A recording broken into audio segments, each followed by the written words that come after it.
we're on an unsustainable path financially. And what is first and foremost in my mind, and in addition to the fact that the federal government has gone so far beyond its constitutional box, right, that the founders would not even recognize the country we have today.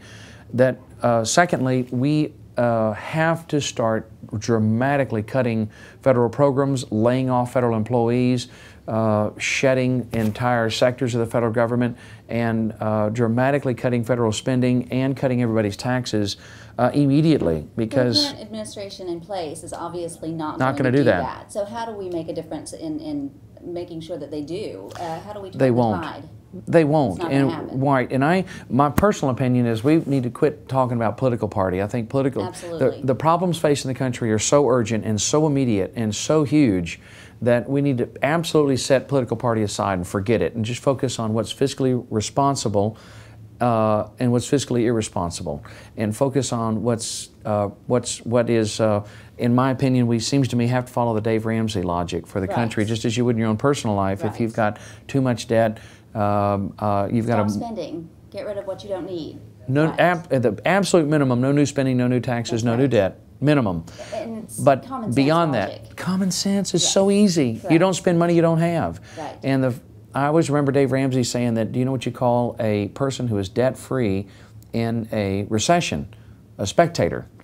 And it's wonderful. And we as a country are rapidly approaching the point where I'm really concerned that we may be approaching a point of no return. If we don't immediately get control of this, then we may become Argentina. And it's where the comptroller of the currency last spring told me in a letter, which is on my website, that Treasury bonds will be graded as junk in as little as 10 years. Now that was last spring, and it's only gotten worse since then. No, it's not safe. We're not safe. We don't have much time as a country to stop the direction we're going into becoming an Argentina-like country where our debt is devalued, where the dollar is devalued, where interest rates are at double digits, where inflation is at double digits. Generally, the czars are there's no authority for the czar. They're not approved by Congress. It's simply he's just done it himself. He's just appointed people to fill these positions. He doesn't even have to come to us anymore, we the people.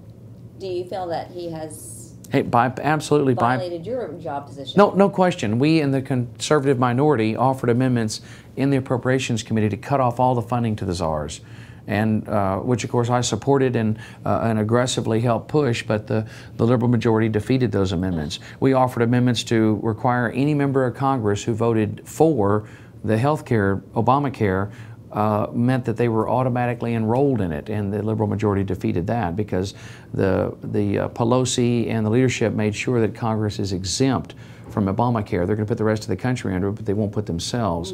We offered an amendment to be sure that anybody that enrolled had to be verified, their citizenship. They had to be an American citizen before they could participate. They defeated that amendment.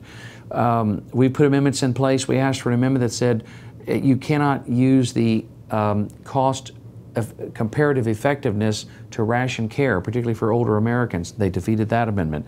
So it's a very scary time for the country, but the founders gave us all the tools we need. So it really makes a difference. The town hall meetings are making a difference. They've actually, I think, we've struck fear in the heart of the liberal leadership to try to pass this health care bill. And so I think if we can just slow them, we've already slowed them down. If we keep the pressure up, we can defeat Obamacare. And defeat the energy cap and tax bill, which will affect everybody unless you're Amish. Are the only people I think that get out okay under the energy bill. And then hold them back in their box. And then I hope everyone will focus on this next election cycle, which is really where the revolution. We have the ability to have a revolution every 2 years. And as my hero Thomas Jefferson said, that we need to have a revolution about every 25 years. Today we need, I think it's, let's focus on using the internet and the election cycle. In the next election cycle, quite frankly, the same thing needs to happen in the next election that happened in the '94 election, but this time we need to make sure they're rock-ribbed, fiscal conservatives, true believers in the Constitution. They're going to keep their word and do what they say and put the federal government back in their box and get the federal government out of my pocket, off my back, out of my way, and truly let Texans run Texas.